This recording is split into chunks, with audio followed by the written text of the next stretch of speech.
What if the whole purpose of government was to negate freedom? What if freedom was a myth?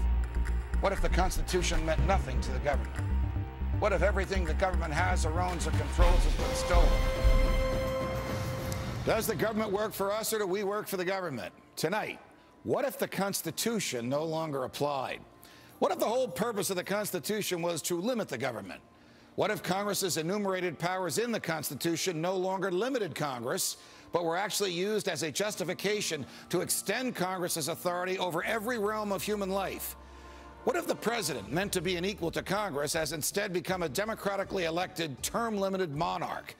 What if the president assumed that everything he did was legal just because he's the president? What if he could interrupt your regularly scheduled radio and TV programming for a special message from him? What if he could declare war on his own? What if he could read your emails and your texts without a search warrant? What if he could kill you without warning? What if Supreme Court justices no longer looked to the Constitution to determine the constitutionality of a law, but rather simply to what justices who preceded them thought about it? What if the rights and principles guaranteed in the Constitution have been so distorted in the past 200 years as to be unrecognizable by the founders? What if the 50 states were no longer sovereign entities, equals to each other, and parents of the federal government they voluntarily constituted? What if the states were mere provinces of a totally nationalized and fully centralized government? What if the Constitution was amended stealthily, not by constitutional amendments duly ratified by the states, but by the constant and persistent expansion of the federal government's role in our lives? What if the federal government decided if its own powers were proper and constitutional? What if the Constitution were no longer the supreme law of the land? What if you needed a license from the government to speak, to assemble, or to protest against the government? What if the government didn't like what you planned to say, and so it didn't give you the license? What if the right to keep and bear arms only applied to the government? What if posse comitatus, the federal law that prohibits our military from occupying our streets, were no longer in effect? What if the government considered the military an adequate dispenser of domestic law enforcement? What if cops looked and acted like troops and you couldn't distinguish the military from the police? What if you were not secure in your person, in your papers, and in your property? What if federal agents could write their own search warrants in defiance of the Constitution? What if the government could decide when you were and were not entitled to a jury trial? What if the government could take your property whenever it wanted? What if the government could continue prosecuting you until it got the verdict it wanted? What if the government could force you to testify against yourself simply by labeling you a domestic terrorist? What if the government could torture you until you said what the government wanted to hear? What if people running for president actually supported torture? What if the government tortured your children to get to you? What if government judges and government lawyers intimidated juries into convicting the innocent? What if the government could send you to your death and your innocence meant nothing so long as the government's procedures were followed? What if America's prison population, the largest in the world, was a cruel and unusual way for a country to be free? What if half the prison population never harmed anyone but themselves? What if the people had no rights except those the government chose to let them have? What if the states had no rights except to do as the federal government commanded? What if our elected officials didn't really live among us, but instead all had their hearts and homes in Washington, D.C.? What if the government could strip you of your rights because of where your mother was when you were born? What if the income tax was unconstitutional? What if the states were convinced to give up their representation in Congress? What if the government tried to ban you from using a substance in your body that is older than the government itself? What if voting didn't mean anything anymore because both political parties stand for big government? What if the government could write any law, regulate any behavior, and tax any event? The Constitution be damned. What if the government was the reason we don't have a Constitution anymore? What if you could love your country but hate what the government has done to it? What if sometimes to love your country you had to alter or abolish the government? What if Jefferson was right? What if that government is best which governs least? What if I'm right? What if the government is wrong? What if it is dangerous to be right when the government is wrong? What if it is better to perish fighting for freedom than to live as a slave? What if freedom's greatest hour of danger is now?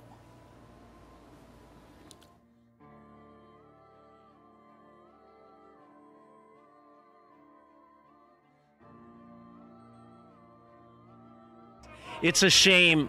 We had someone like George Bush that came into power that thought he could just tear up parts of our Constitution. The whole privacy and the wiretaps and them not having to have a warrant. I mean, it's a total violation of our privacy. They had all this on the shelf somewhere, ideas of things they would like to do.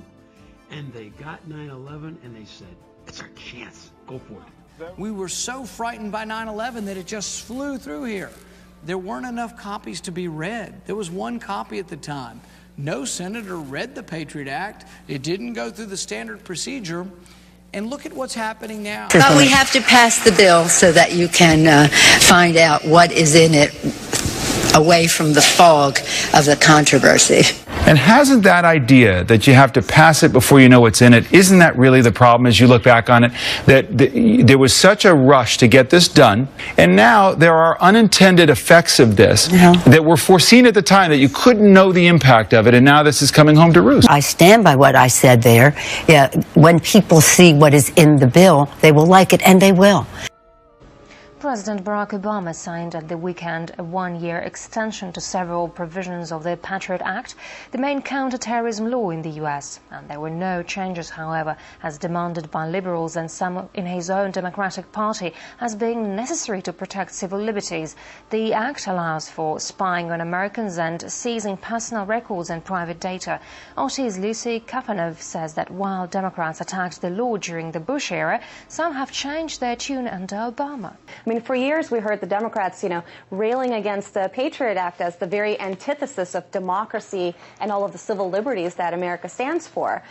We heard so much about how the Patriot Act is less about fighting the war on terror and more about unchecked police surveillance and, wiretapping and illegal searches of homes and offices of private American citizens. And so to have this thing pass without any sort of debate on the Senate floor. The Senate will pass tomorrow a bill allowing the American military to imprison American citizens indefinitely without charge or trial.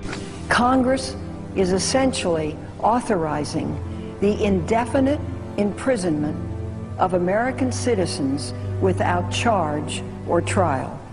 I think that denigrates the very foundation of this country. It denigrates the Bill of Rights. It denigrates what our founders intended. How bad is this? It's quite frankly absurd, Keith. I mean, here we are 10 years after 9/11, in the wake of the demise of Osama bin Laden, the only leader that al-Qaeda has ever known, and we're passing a provision that would codify the indefinite detention without trial of suspected enemies of the state. And that includes, as you mentioned, American citizens apprehended here on U.S. soil. We have not codified indefinite detention without trial since the McCarthy era. That's how extreme this is.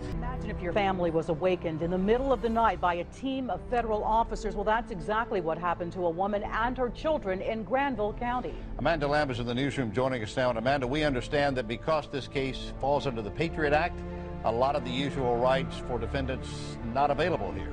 Her son was taken into federal custody 2 months ago. She can't get him out, and she can't get any answers. 16-year-old Ashton Lundeby's bedroom is nothing if not patriotic. American flags everywhere. But according to the United States government, this 10th grader, who has never been in trouble with the law before, is now a suspected terrorist. This last week, the U.S. Congress passed a bill which repeals posse comitatus, which means that we have now institutionalized and codified martial law. Right now, the battle against terrorism involves all of us. Everybody in this country is a potential terrorist. And the words that they use in there to bring everybody in as a potential terrorist is any associated forces, which means that if you happen to visit a website, happen to attend a meeting, happen to do one association, you can be accused of being a terrorist, and the bill says you have no right to a lawyer. They've been abusive of this for many years, but now it's been codified. And this president, just about a year ago, announced that some of these bad people, even though they're American citizens, don't deserve even charges, that they can now be assassinated. We should be consciously aware of terrorism and deal with it, but to say that we're at war with the world and we can send a drone missile and send our troops any place we want is very, very dangerous. Endless wars, attack on civil liberties. This Patriot Act is not very patriotic, let me tell you. It's an invasion of your privacy, and I often wonder how many members of Congress would have voted for the Patriot Act if it would have been called the repeal of the Fourth Amendment. Big government is alive and well, but the grassroots are waking up. I saw a tremendous pattern of the growth of the infrastructure of a totalitarian state in the last 8 years post 9/11. I mean, it's been going on for decades. We've seen for decades encroachments on our liberties, and then a crisis would come along, and then all of a sudden they had a chance to get their policies passed they've been wanting to pass for a long time. Big government Republicans and Democrats were busy shredding the last vestiges of the Constitution. They're talking about inserting the Army into domestic law enforcement. Senator Lindsey Graham, who supports this bill, says, quote, "The homeland is part of the battlefield, and people can be held without trial, whether an American citizen or not." We begin tonight with a tale of two speeches, both from the same man, both from President Obama.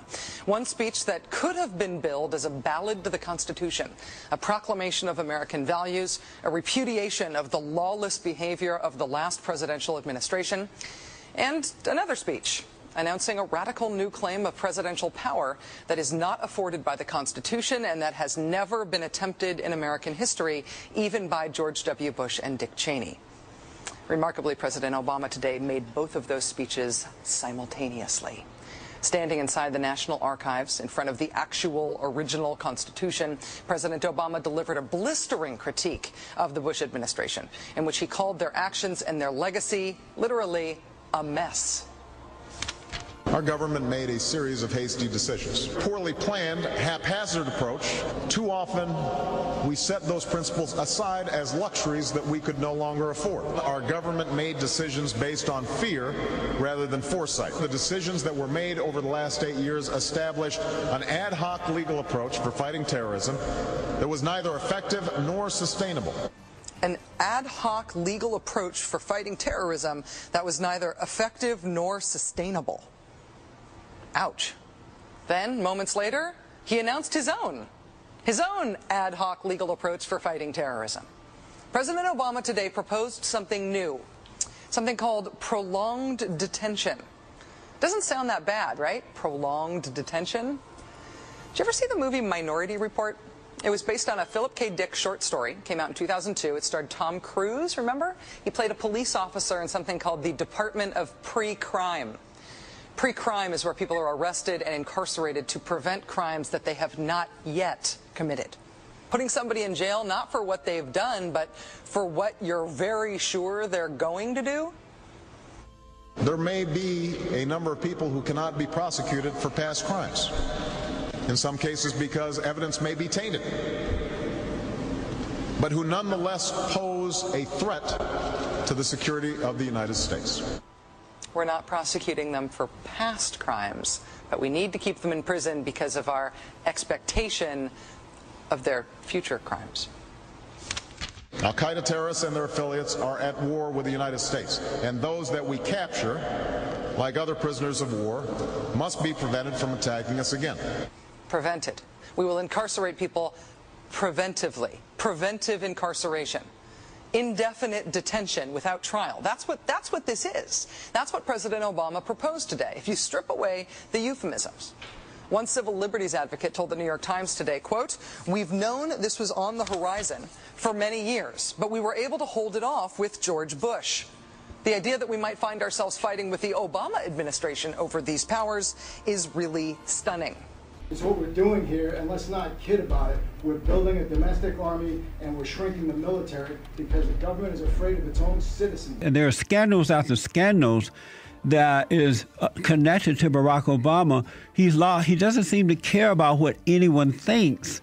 Well, to him, Congress is like a little fly. Just get away from me. Yeah. And to a degree, it's partly the fault of Congress because, they have to have a spine. They have to be willing to stand up to them. If you have somebody with a dictatorial complex, they're not going to stop as long as they don't feel any resistance. The issue here is that we have turned over to the government the most important thing we have, which is our health and our health care. And for those who are well-read, they will know that many people who have not had the interest of the United States at heart have advocated making the population dependent in order to achieve the, quote, utopian society. All right, and we'd have to recognize that freedom is not free. You have to fight for it. You have to maintain it. And you'll never maintain it with a go-along to get along attitude. Look at what's going on our college campuses. These are supposed to be the bastions of intellectualism and thought and discussion. And we're teaching our kids, if somebody doesn't agree with you, don't go hear them. Don't let anybody else hear them. If they have a business, destroy it. Destroy their reputation. Those are the kinds of things that precede fascism. Our unity is where we derive our strength. But there are forces at work trying to drive wedges into any crack they can find. So hence we have all these wars, race wars, income wars, age wars, gender wars. There's a war on virtually everything. And of course that comes right out of the pages of Saul Alinsky's book, Rules for Radicals, Divide and Conquer. We should be looking at ways that we can unite people. So the NSA and the president now saying they're going to take a step back. Your thoughts? The NSA is utterly out of control, and either the president doesn't know what they're doing, in which case he's not in charge of the executive branch, or he's misleading the American public. And you have some politicians who were in favor of the Patriot Act, but now they say, wow, this has really gone way too far. Well, the reason it's gone too far, and I understand them. I disagreed with what the Patriot Act permits because it lets federal agents write their own search warrants, and it gives an impetus for federal judges to allow this secret surveillance. But the authors of the Patriot Act never thought it would go as far as it's gone. This is the problem with government in secrecy. Government in secrecy does whatever it wants to do because it knows it's not accountable, because it believes we can't watch it and we'll never learn what it's doing. But you're saying that these have been influenced by people who didn't have America's best interest at heart. Are you saying the president and this administration don't have Americans' best interest at heart? No, they're trying to get people health coverage? No, I'm talking about the neo-Marxist. This literature is easy to find. I know, but you're comparing it to the Obama administration and to Obamacare. What I am saying is factual, historical information. Now, you can make whatever allusions you'd like to make to it in order to try to inflame the situation. I, Barack Hussein Obama, do solemnly swear to preserve, protect, and defend the Constitution of the United States. The original Constitution, I think it is an imperfect document, and I think it is a document that reflects some deep flaws in American culture, the colonial culture nascent at that time. I think we can say that the Constitution reflected an enormous blind spot in this culture, and that the framers had that same blind spot. It also reflected the fundamental flaw of this country that continues. Unfortunately, you've grown up hearing voices that incessantly warn of government as nothing more than some separate, sinister entity that's at the root of all our problems. They'll warn that tyranny is always lurking just around the corner. You should reject these voices. Public policy could itself become the captive of a scientific, technological elite. My team and my specialties, information operations and the psychological arm of things, we are trained to deceive if we have to. If you found out that your public affairs team that was showing you around actually had just completed a 40-hour course in psychological operations and was trained in psyops and in military deception, you start to question, hey, is that an appropriate use of that resource? You shouldn't trust me. In fact, by my actually participating in that, I will taint the news. Yes, in modern warfare, our military leaders are finding that words and ideas are highly effective weapons. Here, recruits with specialized backgrounds were taught the nature, methods, and techniques of propaganda and its dissemination. Radio presents these facts in any number of ways. Perhaps its most rewarding form of expression is news. For news is ready-made propaganda, and to an enemy denied access to outside information, it's as welcome as food and water. Radio's principal advantage is that it can reach remote areas and reach them quickly. So that one program can be repeated and thereby reach a larger audience, it is often recorded on discs or on tape. The same show can be rebroadcast at convenient times in different areas. Edward Bernays. There were other earlier innovators, but none altered the social landscape of North America as profoundly. Born in Vienna, Austria in 1891, Bernays' family moved to New York City about a year after his birth. He was the nephew of Sigmund Freud, and like his uncle, Bernays was captivated by the convoluted processes of the human mind. Bernays often consulted his uncle's work, and he was the first to incorporate psychology and other social sciences into PR. Yet where Freud sought to uncover motivations, Bernays sought to mask them, and Bernays' clients were companies rather than individuals. In his 1928 book, Propaganda, Bernays wrote, "If we understand the mechanisms and motives of the group mind, it is now possible to control and regiment the masses according to our will without them knowing it." He called it the engineering of consent.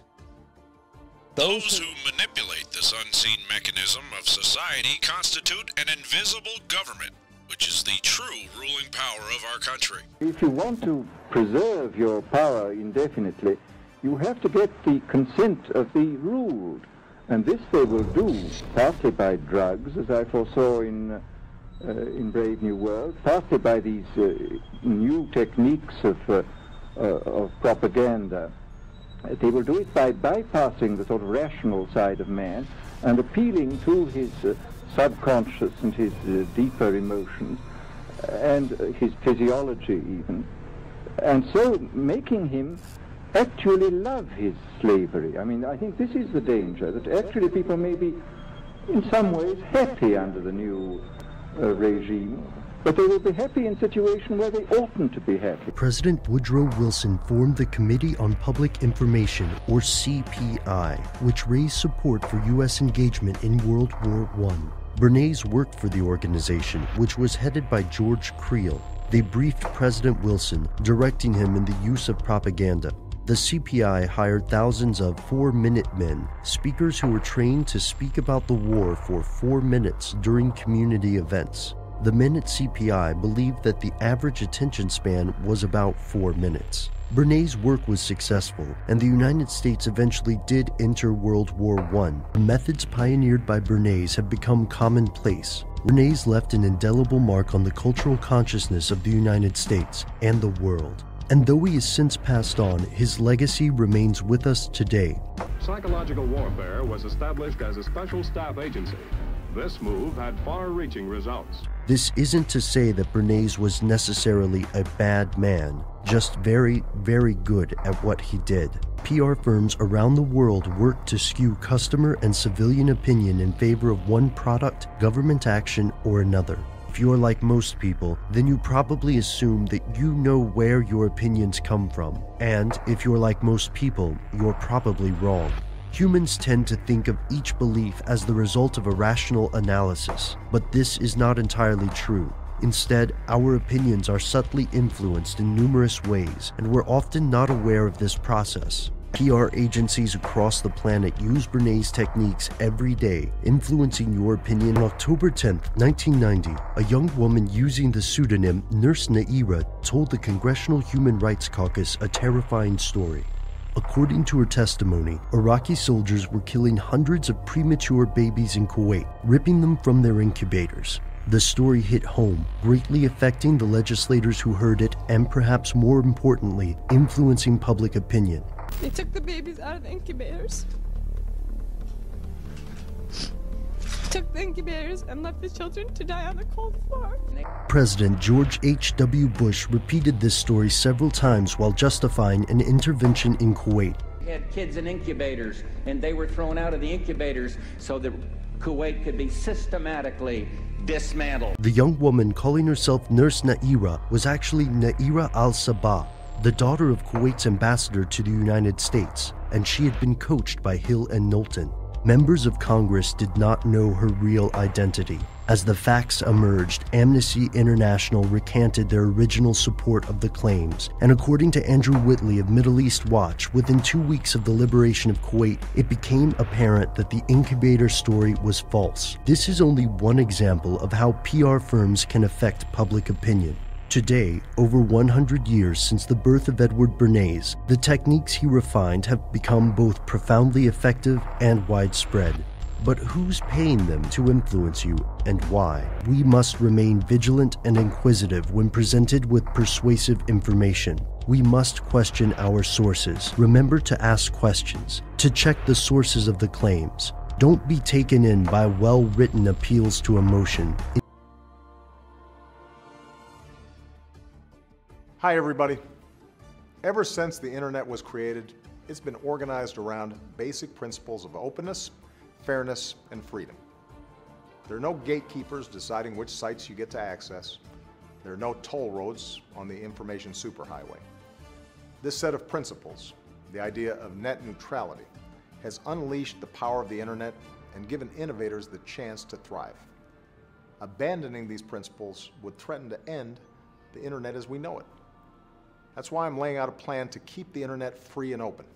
And that's why I'm urging the Federal Communications Commission to do everything they can to protect net neutrality for everyone. They should make it clear that whether you use a computer, phone, or tablet, internet providers have a legal obligation not to block or limit your access to a website. Cable companies can't decide which online stores you can shop at or which streaming services you can use. And they can't let any company pay for priority over its competitors.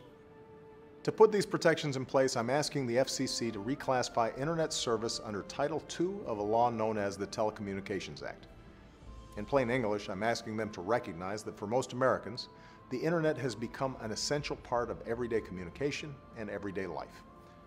The FCC is an independent agency, and ultimately this decision is theirs alone. But the public has already commented nearly 4 million times, asking the FCC to make sure that consumers, not the cable company, gets to decide which sites they use. Americans are making their voices heard and standing up for the principles that make the internet a powerful force for change. As long as I'm president, that's what I'll be fighting for too. Do you think it'll pass when you vote? I would expect that it's going to be a 3-2 vote on February 26th, barring some unforeseen circumstance. Why is that regulation book so thick? Well, that's part of the reason why I want this to be released to the American public. I think if you told the average American that the FCC is going to propose regulations for the internet economy that are 332 pages long, and you're not going to be able to see it until the FCC adopts it, they would think that's the wrong way to go. And part of the reason why I've been so outspoken about this plan is that it's very intrusive. Unfortunately, under the FCC's rules, I can't describe with any particularity what's in the document. And so I think that we at the FCC should be as open and transparent as the internet itself and let the American people see for themselves what it is that we're talking about. Wait a minute, you can't tell me what's in the document? That is correct. Stamped on the front is an internal, use-only, non-public moniker. And unless I'm authorized by the chairman to disclose this, I can't let you or any of the other millions of Americans who are interested in the internet economy know what the FCC is going to do. Why? Until we vote on February 26th, this document will not be released. Why? Well, that's been the traditional practice, believe it or not, of the FCC. The chairman circulates a proposal 3 weeks before we vote on it. It's kept secret within the walls of the FCC, and only after we vote on it and staff has a chance to make changes does the public get to see what exactly it is that we voted on. So and technically, especially on what can viewers, if viewers are going to call the FCC, what are you going to tell them if they don't know what's in the document? Can I tell them don't pass this if I don't know what's in it? That's exactly the problem, and that's part of the reason why I have been banging the drum in favor of releasing the document and, barring that, trying to educate the public as best I can within the rules to let them know what's in it. And they can certainly go to my website on the FCC.gov page and see some of the statements I've put out there that describe, with as much particularity as I can, what the FCC is poised to do. It's critical for the American people to be informed. I'm urging the Federal Communications Commission to do everything they can to protect net neutrality for everyone. You will not see a dime of increased taxes. Not one dime. Not your payroll tax. The best idea, I think, is to raise the cap on the payroll tax. Not your income tax. Your new tax plan is going to tax me more, isn't it? Not your capital gains tax. What I've said is that I would look at raising the capital gains tax for purposes of fairness. I think when you spread the wealth around, it's good for everybody. I think when you spread the wealth around, it's good for everybody. I'm in this race to tell the lobbyists in Washington that their days of setting the agenda are over. They have not funded my campaign. They will not work in my White House. Just this weekend, the New York Times published a list of names, a rather long list of names of people who are working on Obama's transition team or who have accepted jobs in his White House, who are either former lobbyists or who have close ties to lobbyists. The Times reports that some of those people were lobbying as recently as this year. Now, I had no doubt, and I said at the time, when I opposed the surge, that given how wonderfully our troops perform, if we place 30,000 more troops in there, then we would see an improvement in the security situation and we would see a reduction in the violence. We can send 15,000 more troops, 20,000 more troops, 30,000 more troops. I don't know any expert on the region or any military officer that I've spoken to privately that believes that that is going to make a substantial difference. This president, when he was a senator, excoriated the Bush administration for its enhanced interrogation program and its presumption of an imperial presidency and presidential powers. And now that he's the president, he's very lucky he doesn't have a Senator Obama who's chastising him from the floor of the United States Senate. Obama's entire campaign amounted to an assault on the Bush presidency, a promise of a new direction, and the election was a repudiation of Bush. That's what change meant. We can't afford 4 more years like the last 8. And this is one of the great ironies of this presidency, that so many of his anti-terror policies were established under George W. Bush and have been continued and even enhanced under Barack Obama. In terms of this North America, Union. This has been something I know Ron Paul's talked about and people have been talking about. I have to say, with all due respect, that I see no evidence of this actually taking place. It was based partly on the fact that there's this highway being built in Texas that will facilitate more transportation and travel between Mexico and the intercontinental United States on up through Canada.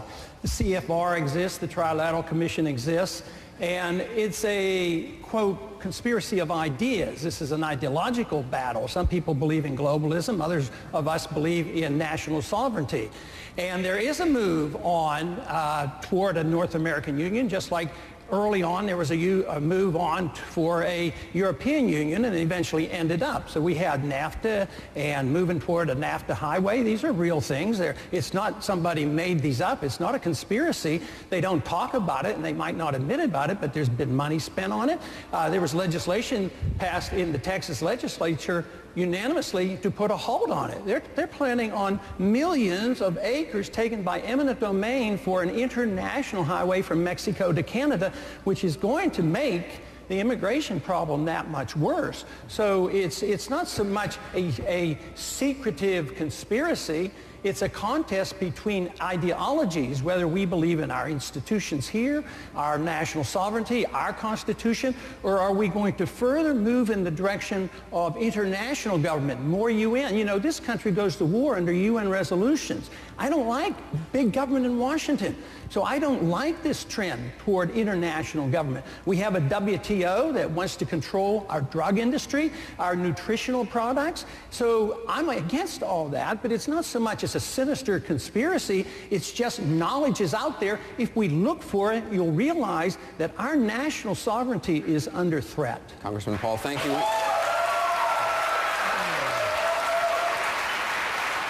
I see no evidence of this actually taking place. And there is a move on toward a North American Union, just like early on there was a move on for a European Union, and it eventually ended up. So we had NAFTA and moving toward a NAFTA highway. These are real things. There's this highway being built in Texas that will facilitate more transportation and travel between Mexico and the intercontinental United States. So we had NAFTA and moving toward a NAFTA highway. These are real things.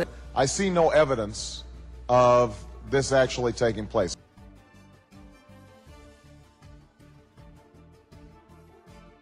I'm asking the FCC to reclassify Internet service under Title II of a law known as the Telecommunications Act.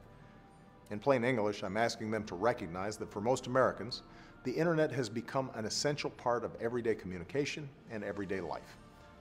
The FCC is an independent agency, and ultimately this decision is theirs alone. Do you think it'll pass when you vote? I would expect that it's going to be a 3-2 vote on February 26th, barring some unforeseen circumstance. I'm urging the Federal Communications Commission to do everything they can to protect net neutrality for everyone. I want this to be released to the American public. I think if you told the average American that the FCC is going to propose regulations for the internet economy that are 332 pages long, and you're not going to be able to see it until the FCC adopts it, they would think that's the wrong way to go. But we have to pass the bill so that you can find out what is in it away from the fog of the controversy. Part of the reason why I've been so outspoken about this plan is that it's very intrusive. Unfortunately, under the FCC's rules, I can't describe with any particularity what's in the document. And so I think that we at the FCC should be as open and transparent as the internet itself and let the American people see for themselves what it is that we're talking about. But we have to pass the bill so that you can find out what is in it. Wait a minute, you can't tell me what's in the document? That is correct. Stamped on the front is an internal, use-only, non-public moniker. And unless I'm authorized by the chairman to disclose this, I can't let you or any of the other millions of Americans who are interested in the internet economy know what the FCC is going to do. But we have to pass the bill. That's been the traditional practice, believe it or not, of the FCC. The chairman circulates a proposal 3 weeks before we vote on it. It's kept secret within the walls of the FCC, and only after we vote on it and staff has a chance to make changes does the public get to see what exactly it is that we voted on. I stand by what I said there. Yeah, when people see what is in the bill, they will like it, and they will. When consumers share their personal information with companies, they deserve to know that it's going to be protected. When government and industry share information about cyber threats, we've got to do so in a way that safeguards your personal information. When people go online, we shouldn't have to forfeit the basic privacy that we're entitled to as Americans. In recent years, we've worked to put these principles into practice, and as part of our comprehensive strategy, we've boosted our defenses in government. We're sharing more information with the private sector to help those companies defend themselves. We're working with industry to use what we call a cybersecurity framework to prevent, respond to, and recover from attacks when they happen. Because it is taking the most important thing that you have and subjecting it to control by the government.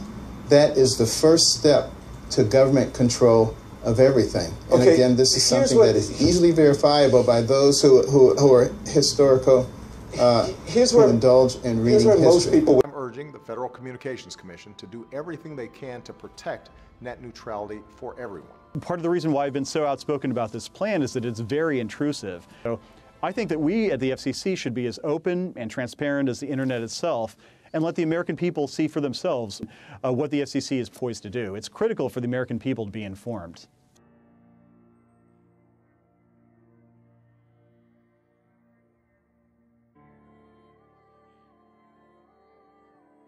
That is the first step to government control of everything. And again, this is something that is easily verifiable by those who are historical, who indulge in reading history. Unfortunately, you've grown up hearing voices that incessantly warn of government as nothing more than some separate, sinister entity that's at the root of all our problems. They'll warn that tyranny is always lurking just around the corner. You should reject these voices. I believe in a safety net for people who need a safety net, but I do not believe in a system that chronically places people in a state of dependency. This country was designed around we, the people. And the government is supposed to conform to us. We're not supposed to conform to them. Unfortunately, you've grown up hearing voices that incessantly warn of... He wants to increase taxes on the wealthy. What else is new? Now he knows that there's not a snowball's chance of that getting by with a Republican Congress. So why is he doing it? Because he studies his Bible. His Bible is called Rules for Radicals. Government is nothing more than some separate, sinister entity that's at the root of all our problems. And Alinsky says you must always keep class warfare front and center.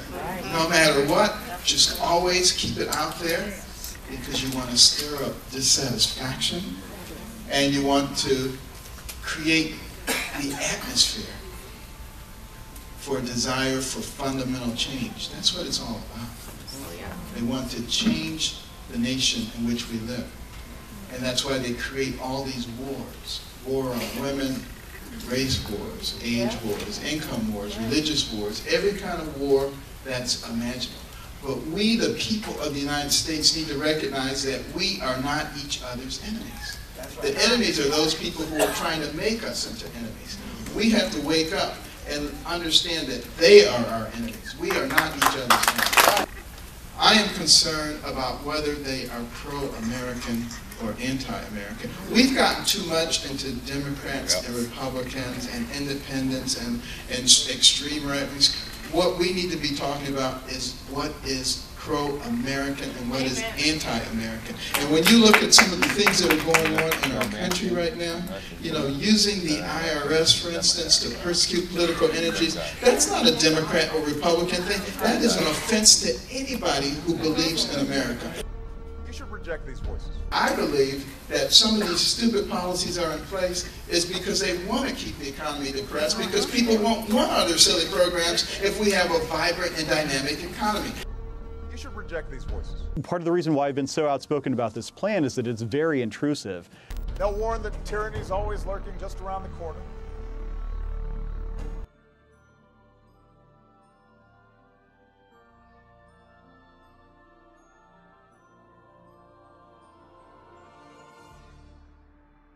The CFR exists, the Trilateral Commission exists as an ideological battle. Some people believe in globalism, others of us believe in national sovereignty. It's a contest between ideologies, whether we believe in our institutions here, our national sovereignty, our Constitution, or are we going to further move in the direction of international government, more UN? You know, this country goes to war under UN resolutions. I don't like big government in Washington.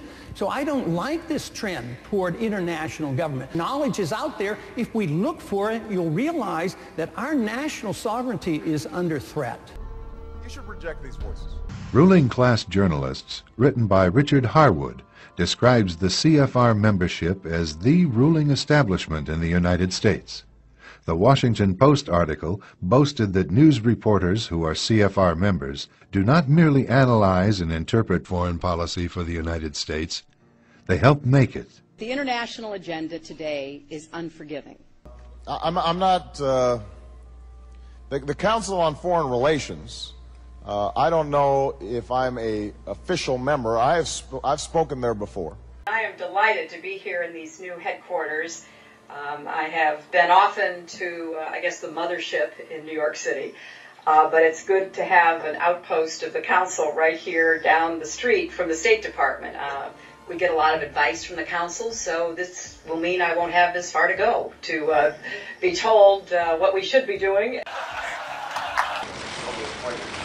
The 43rd and soon-to-be 44th presidents, the Texas rancher and the Illinois lawyer, bound forever now by the unique trust the American people have reposed in them.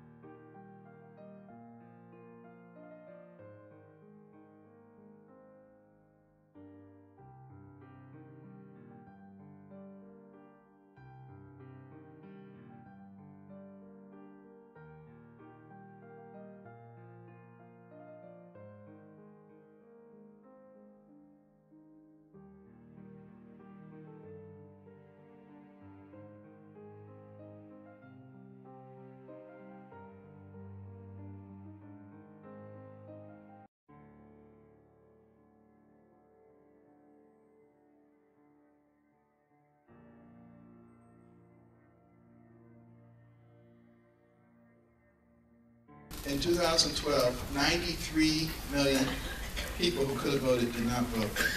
We want to blame them and we want to say they're irresponsible and lazy.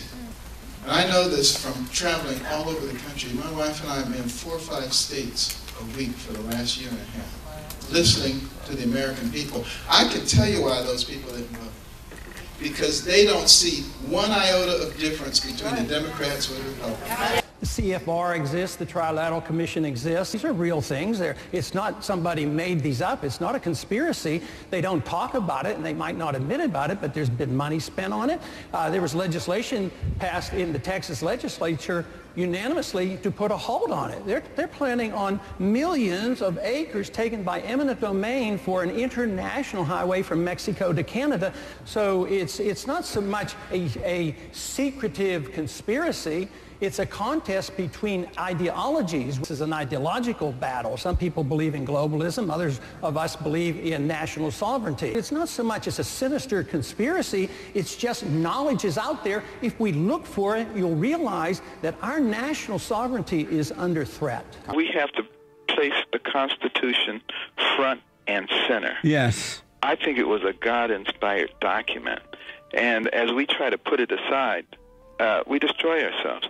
We have to come back to understanding what are our values. Okay. This is the beginning of a fundamental change of moving away from a government that is for of and by the people to a government that is for of and by the government. It flies in the face of what America is all about. Okay. American people will have an opportunity to state pretty clearly whether they want to continue down this path of increasing government control of our lives, or whether they'd rather move back to a nation that is for of and by the people. Do you want a government that is unrestrained by law? What if voting didn't mean anything anymore because both political parties stand for big government? What if the government could write any law, regulate any behavior, and tax any event? The Constitution be damned. What if the government was the reason we don't have a Constitution anymore?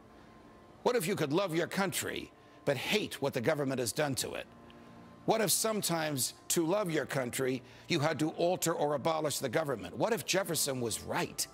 What if that government is best which governs least? What if I'm right? What if the government is wrong? What if it is dangerous to be right when the government is wrong? What if it is better to perish fighting for freedom than to live as a slave?